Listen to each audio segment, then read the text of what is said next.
Welcome back to Epic Exchanges. We have a special treat this month in that we have two children's book authors that we are featuring because there is an embarrassment of riches when it comes to people that I've been meeting who have children's books.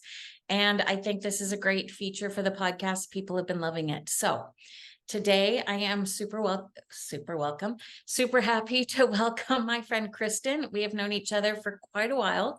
And in fact, Kristen was one of the authors in our book, The Gift in Your Story, right here. And she's also a musician. She has been here on the podcast before, but I'm not going to give you all your accolades. You can give your accolades. Kristen, welcome, and please introduce yourself. Hey, Kelly. I'm Kristin Ormiston, and I'm a folk musician and with a special interest in education and young children. And I was very excited to be a part of the Gift of your Story project with you. And as you mentioned, we've actually known each other since we were teenagers, which is a while ago. And I'm excited that you asked me to talk about my children's book. Well, I am really happy to have you share some of the poems and items from your book, because it's a little bit different kind of children's book than what we've been featuring. So I'm going to let you dive in, introduce your book, and then do some readings. Okay.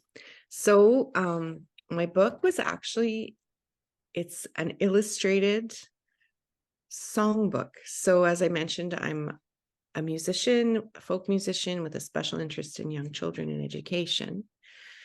So in 2018, I produced a children's album, and those songs were mostly written for the young children that I was teaching.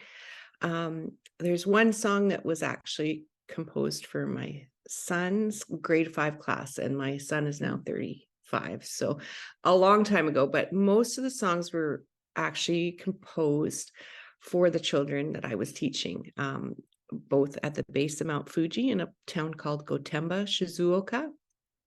And then the rest of the songs were composed for the children that I was teaching as an artist in residence at New World International School in Tokyo, in Sengawa, Tokyo. So that's how I create. I'm not a person that, so for me, I do write songs when I'm having intense emotional experiences. So my folk album, which is Love Found Me, is kind of a story album about things that I was going through. And so I was using the music to process a lot of deep emotions.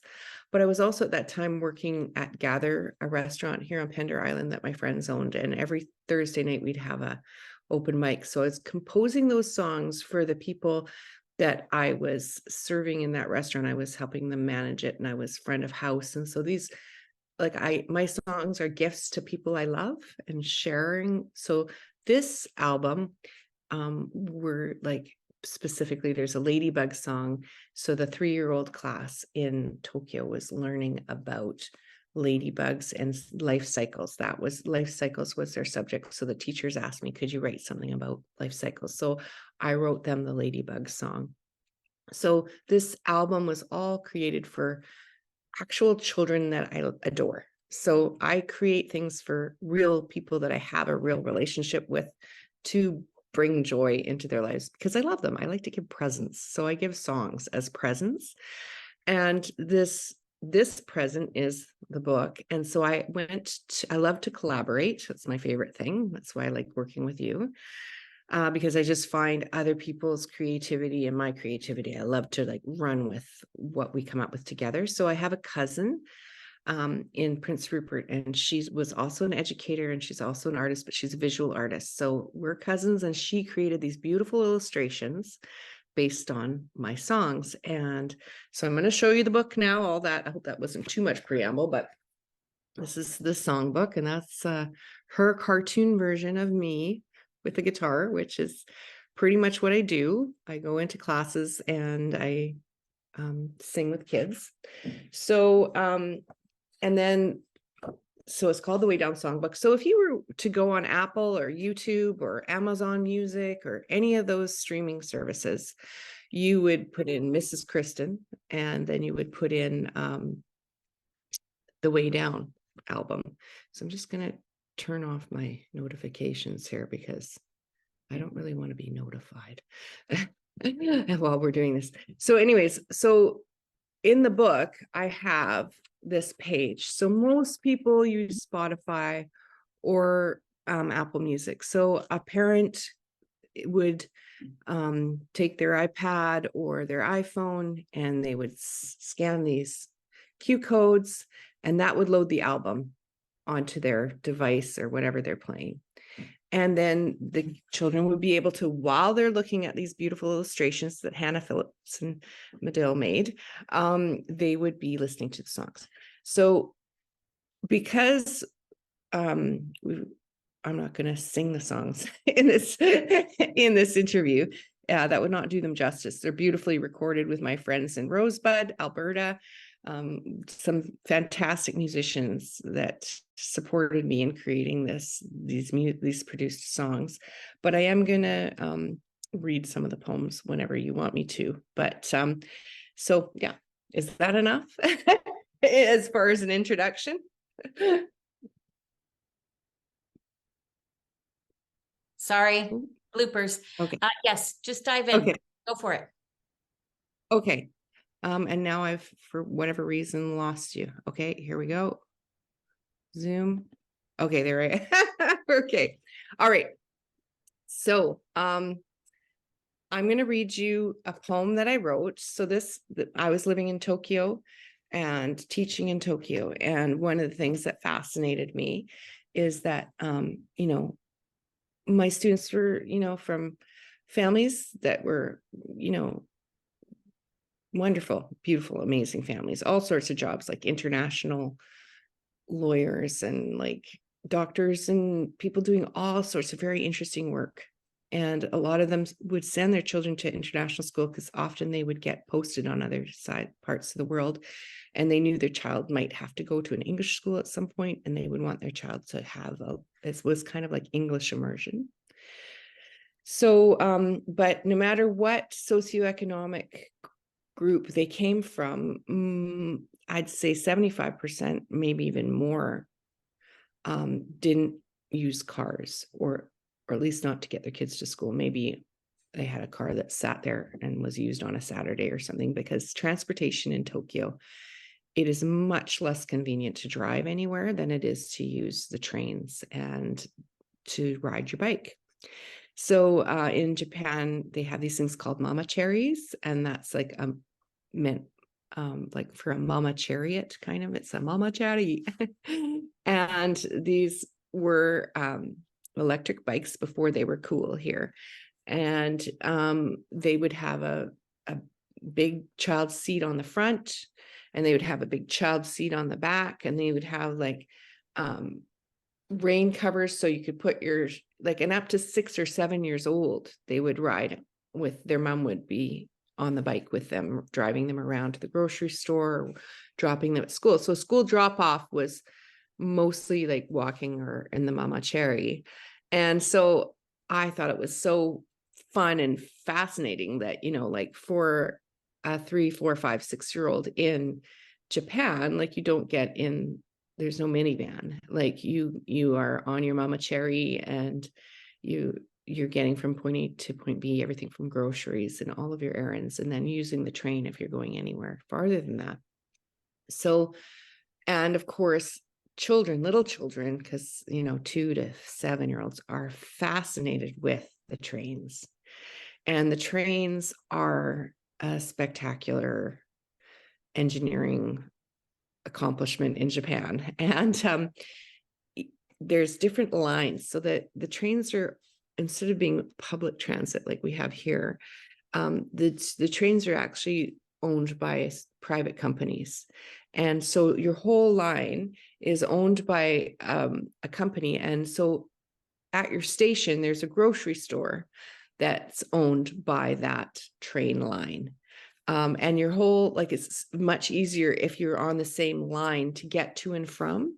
So it's a very fascinating thing. Anyways, KO line is the name of the train that went through where our little school was. And I mean, sometimes we would just go with the 2 and 3-year-old group and we'd line them up on the bridge and they would look over the train line and then the trains would rush by. And that's like when you're 2 or 3, it's very exciting, right? And the fastest train is called the Special Express. And it's so loud and so powerful, whereas the local train sort of putts in and stops at every station and is kind of the, gentle train, but the Special Express only stops at the really big stops. All that to introduce the KO line poem. Here we go. All right.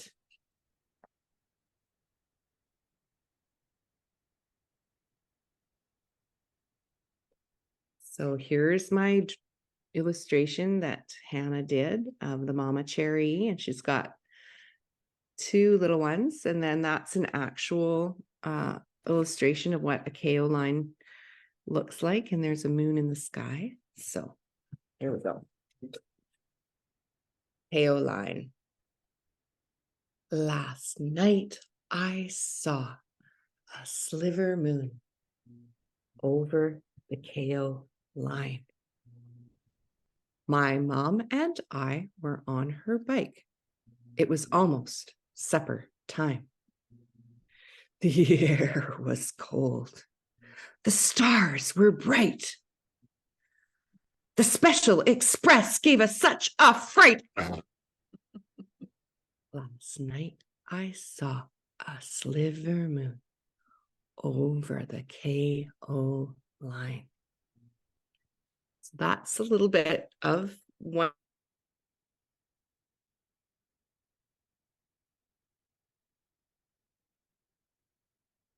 Oops, it looks like we might have had a bit of a freeze, and I'm not sure if it's me or you.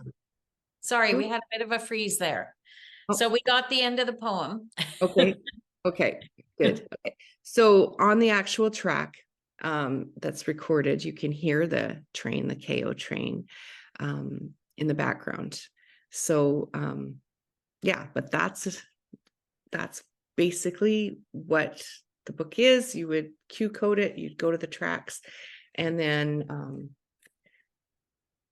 I would just show you the ladybug I was talking about, how that one's about life cycle for the 3-year-olds and 4-year-olds, learning about the life cycle of the ladybug, and there's a song that goes with it. A lot of the songs have actions because actions are really important for young children. Moving their bodies is really important. And as an educator, when I am at the school in Tokyo, which I'll be there again in January for a couple of weeks, and I work at the Catholic school here I'm saying here in Smithers, but I'm actually in Pender Island right now, where I live in Smithers. That interruption to move their bodies is really important. And so a lot of the songs have physical things that you do together with the song. Yeah, so we do some stuff with the KO line, like we would be the stars so bright. The Special Express gave us such a fright, and then we'd slap our legs and go, ah! So it's a lot easier to teach for kids to absorb academic information after they've moved their bodies. It's like they need a rhythm of movement and focused learning, and movement and focused learning, and the introduction to, as a group, coordinating to make a song, to make music, to do a poem. It gives them a sense of that cooperative achievement that we can do. By being cooperative, we can create something that is bigger than ourselves, and we're excited about our contribution. So I think music is something much bigger than just the notes and such. It is the experience of young learners. For me, was what my passion is getting them singing, getting them doing the percussion bits and such. So I am like, Definitely. I'm just vamping on my passion at this point. I think that's true for all of us in terms of the experiential part of music in Mhm. particular. So in terms of you producing this book from your music and including the lyrics and poems and everything, why was it important for you to put it in this format? Because you already have the music out there on all the streaming services as you've shared. Yes. Well, I think children, like I think of children, they arrive on the planet and they're the hardware and you're loading the software, you're loading the data.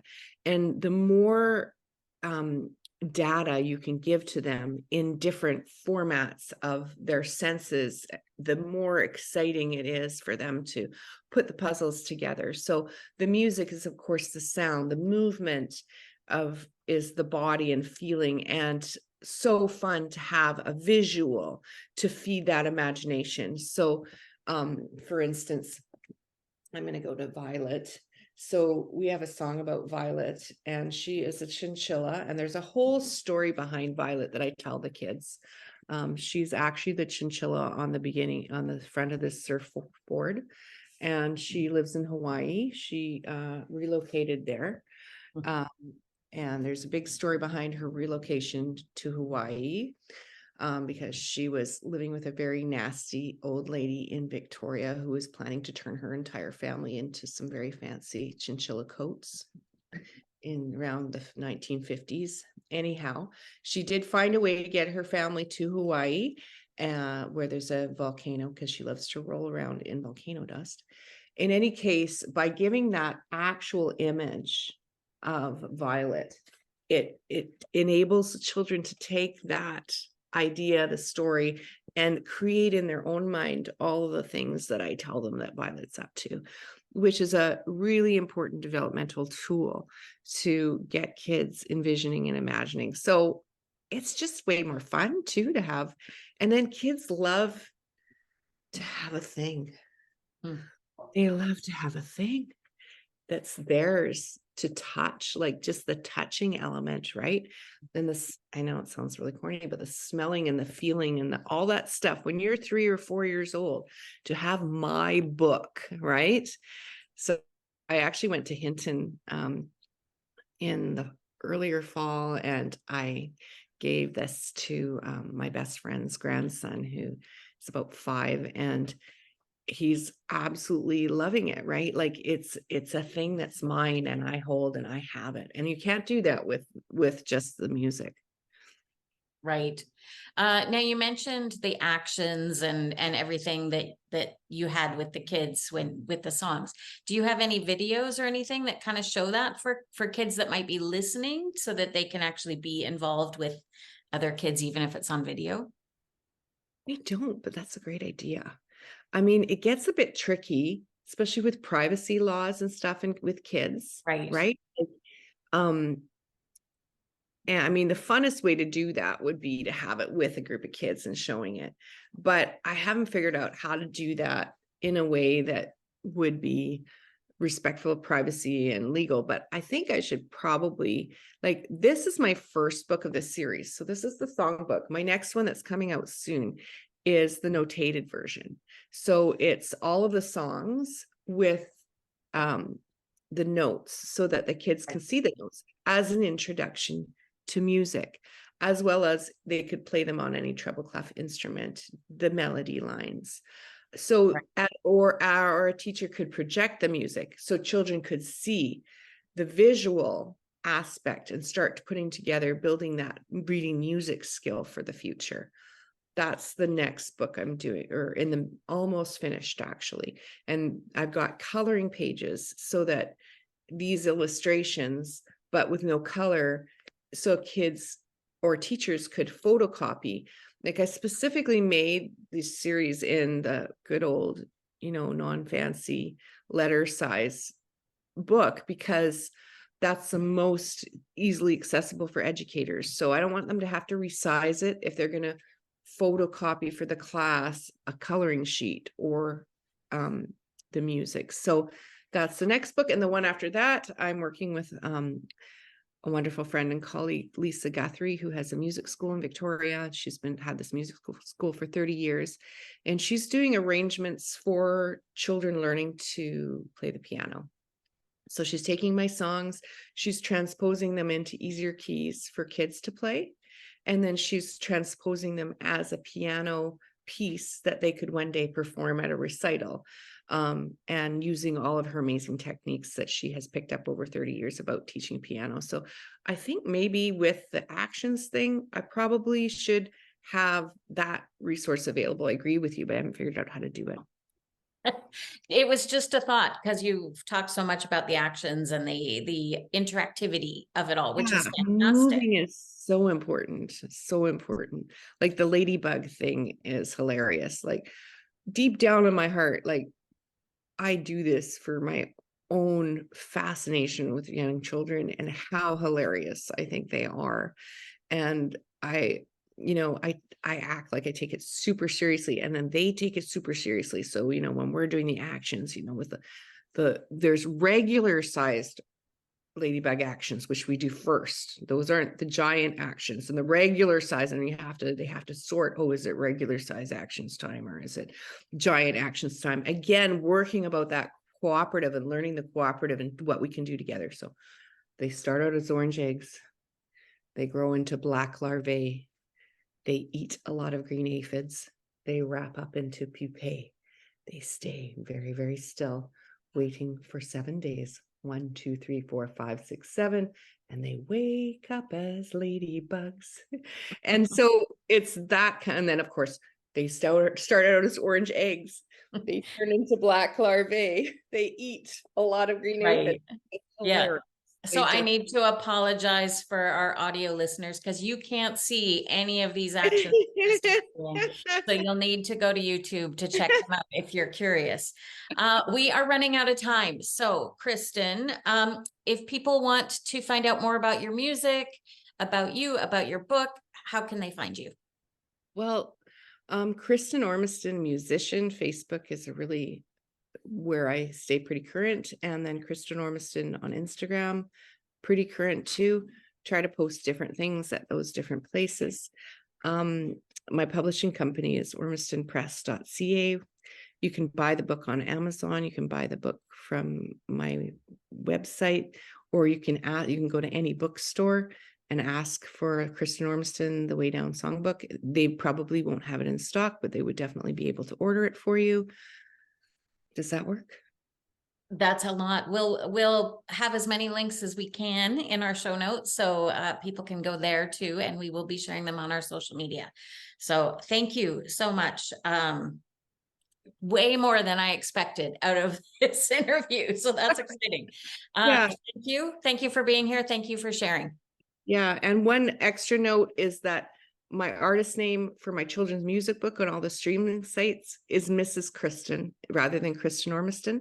So if somebody's got a little one, a grandkid or something, they would go on Apple Music or Spotify or YouTube and they would say Way Down and they would say Mrs. Kristin, and it should come up for them. Great. Well, thank you again. You're welcome. Have a good one.